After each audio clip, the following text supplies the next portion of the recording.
বাধা কাটিয়ে এসএসসি আজ নবম দশমের শিক্ষক নিয়োগ পরীক্ষা আর রাজ্যে 636টি কেন্দ্রে পরীক্ষা দেবেন 3 লক্ষের বেশি আবেদনকারী। শিক্ষক নিয়োগে একগুচ্ছ সতর্কতামূলক ব্যবস্থা এসএসসির, সতর্ক প্রশাসনও।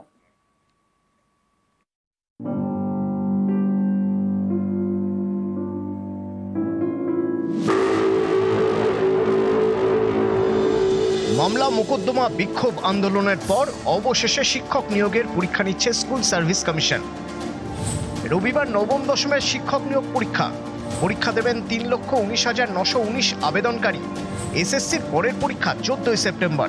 ওই দিন একাদশ দ্বাদশের শিক্ষক নিয়োগ পরীক্ষা দেবেন 2,46,000 আবেদনকারী। 10টার সময় উপস্থিতি, মোট পরীক্ষার্থীর সংখ্যা দুটো পরীক্ষা মিলিয়ে 5,65,000-এর মতন। যে পরীক্ষা কেন্দ্র আছে সেটা 636টি কেন্দ্র, 14 তারিখে 478টি কেন্দ্র। শেষবার এসএসসির শিক্ষক নিয়োগ পরীক্ষা হয় 2016 সালে। সেই নিয়োগ প্যানেল খারিজ করে দিয়েছে আদালত। এই বছর ডিসেম্বরের মধ্যে নতুন নিয়োগ প্রক্রিয়া শেষ করতে হবে স্কুল সার্ভিস কমিশনকে। সুপ্রিম কোর্টের নির্দেশে ইতিমধ্যেই অযোগ্যদের তালিকা প্রকাশ করেছে এসএসসি। অযোগ্যরা এই পরীক্ষায় বসতে পারবেন না। যোগ্যদের নিয়েই সেপ্টেম্বরের পরীক্ষা। এই পরীক্ষা নিয়ে চূড়ান্ত সতর্কতা। সকাল 10টার মধ্যে পরীক্ষা কেন্দ্রে ঢুকতে হবে পরীক্ষার্থীকে। স্বচ্ছ পেন নিয়ে যেতে পারবেন। পরীক্ষা কেন্দ্রে পেনের ব্যবস্থাও থাকছে।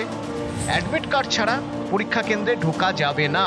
অবশ্যই এসএসসির ওয়েবসাইট থেকে ডাউনলোড করা অ্যাডমিট কার্ড নিয়ে যেতে হবে। অ্যাডমিট কার্ড আসল কিনা বোঝার জন্য থাকছে বারকোড।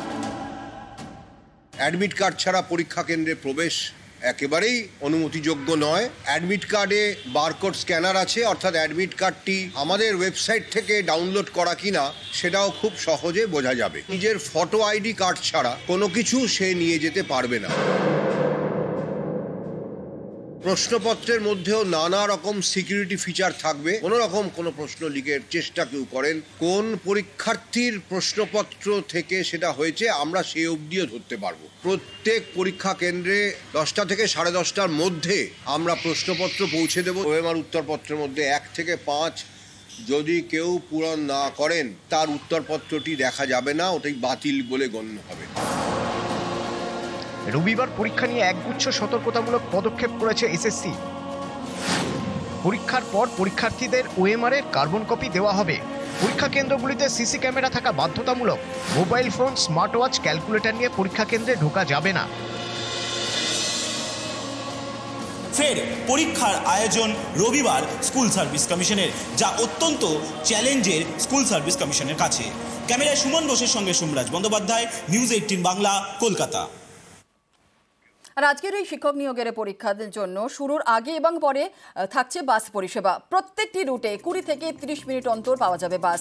প্রতিটি নিগমকে নির্দেশ রাজ্য পরিবহন দপ্তরের। আর রেল স্টেশন সংযোগকারী রুটে বাসের সংখ্যা বাড়াতে নির্দেশ দেওয়া হয়েছে। বেসরকারি বাস মালিকদেরও রাস্তায় বেশি করে বাস নামাতে আবেদন করা হয়েছে। আমরা ইতিমধ্যে প্রতিটা এসটিউতে আমরা নির্দেশ দিয়েছি যে বাস সার্ভিস একেবারে স্বাভাবিক রাখতে, যাতে পরীক্ষার্থীরা পরীক্ষা কেন্দ্রে সময় মতো পৌঁছতে পারে বা পরীক্ষা শেষে আবার বাড়ি ফিরতে পারে। আমাদের বাস সার্ভিস এসটিউতে স্বাভাবিক থাকবে, পর্যাপ্ত পরিমাণে থাকবে, চিন্তার কোনো কারণ নেই। এবং ফেরি সার্ভিসও আমরা চালু রাখছি যাতে পরীক্ষার্থীদের কোনো অসুবিধা না হয়। এমনি নর্মালি রবিবার একটু কম, যেহেতু অফিস বন্ধ থাকে, সাধারণত একটু কম বাস সার্ভিস থাকে, কিন্তু কালকের জন্য সেটা আর হচ্ছে না। আমাদের যা স্ট্রেংথ আছে আমরা পুরোটাই ফেরি সার্ভিস এবং বাস সার্ভিস কালকে পশ্চিমবঙ্গের রাস্তায় রাখছি।